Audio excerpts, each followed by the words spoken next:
My name is Maria. I am 52 years old, and I live on a small farm in a quiet village. Every morning, I wake up early. The sun rises, and I hear birds singing outside. I take my basket and walk to the garden. The smell of fresh soil and flowers fills the air. It is peaceful, but my heart feels heavy. I lived here with my husband for 25 years. We worked on the farm together.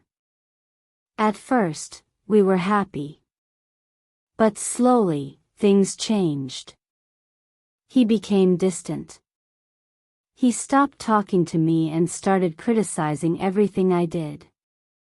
"Why can't you do this right?" he would say. His words hurt, but I stayed quiet. One day, we had a big fight. He told me he was leaving. "I don't want this life anymore," he said. I stood there, holding my tears. After he left, the house felt empty, and the farm felt too big for one person. I looked at the fields and asked myself, what will I do now? That was 6 months ago. I decided not to sell the farm. It is my home, and I love this land. But I still wonder, can I really do this alone? One day, I went to the market in the village. I sold some vegetables from my garden, but I didn't earn much money. While I was there, I heard 2 women talking. "People pay more for organic food now," one of them said. I listened carefully. Could I grow organic vegetables on my farm? When I came home, I started thinking about it. My farm was small, but the soil was good. I remembered my grandfather. He was a farmer too, and he always said, "Take care of the land, and it will take care of you." I went to the attic and found an old notebook. It was full of his notes about farming.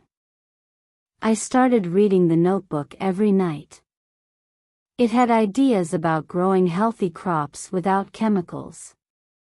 I wrote a list of things I needed to do: clean the fields, plant new seeds, and learn about organic farming.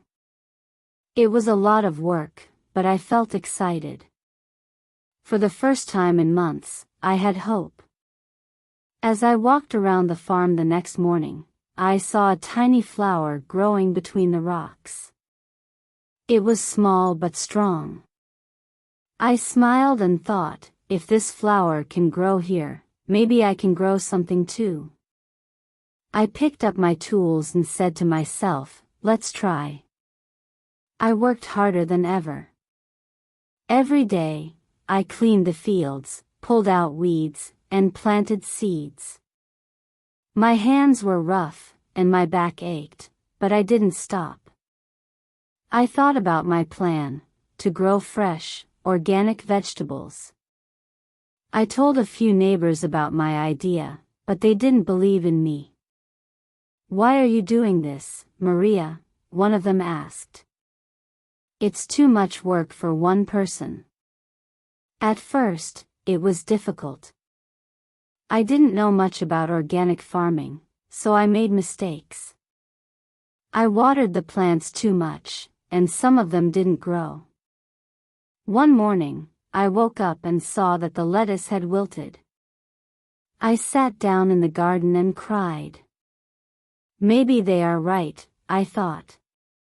Maybe I can't do this. But then I looked up and saw the flower between the rocks again. It was still there, standing tall.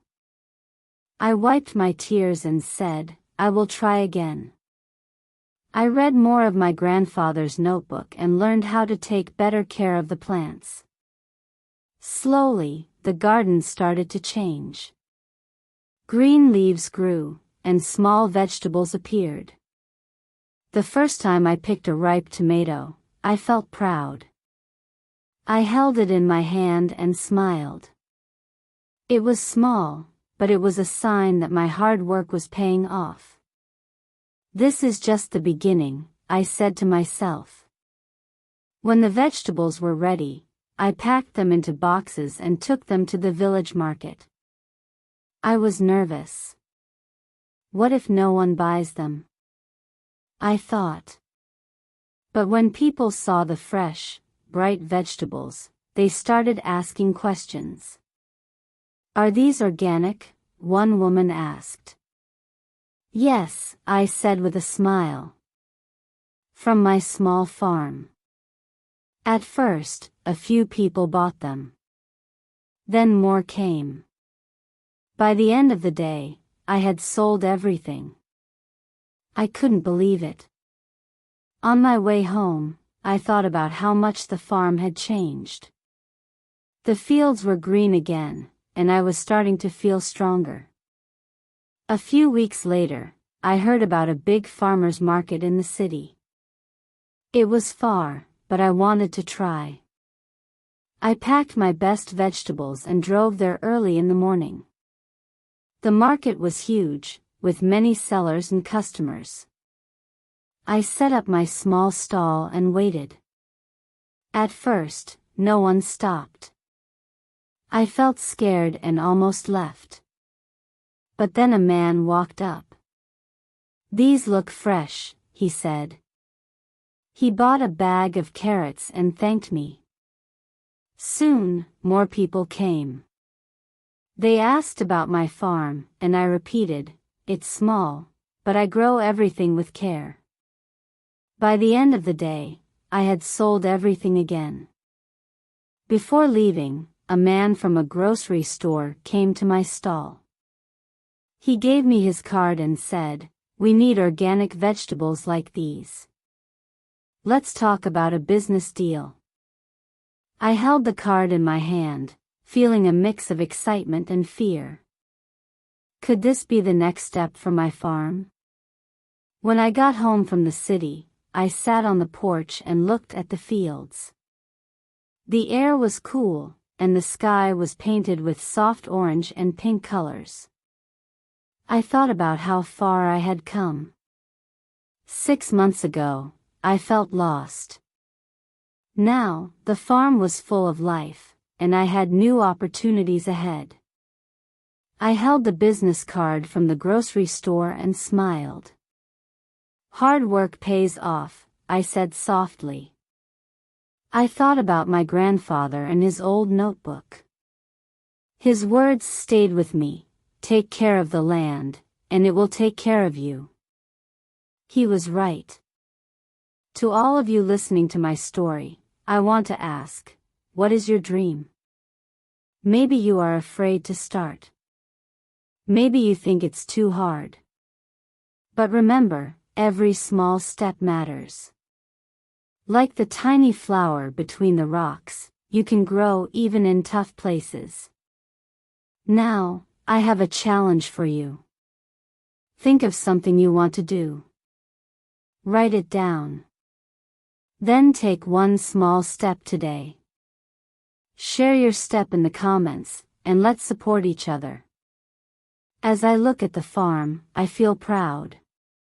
This is not the end of my story, it's a new beginning. I wonder what will happen next. For now, I will keep growing, learning, and believing in the power of hard work and hope. Will you take your first step with me?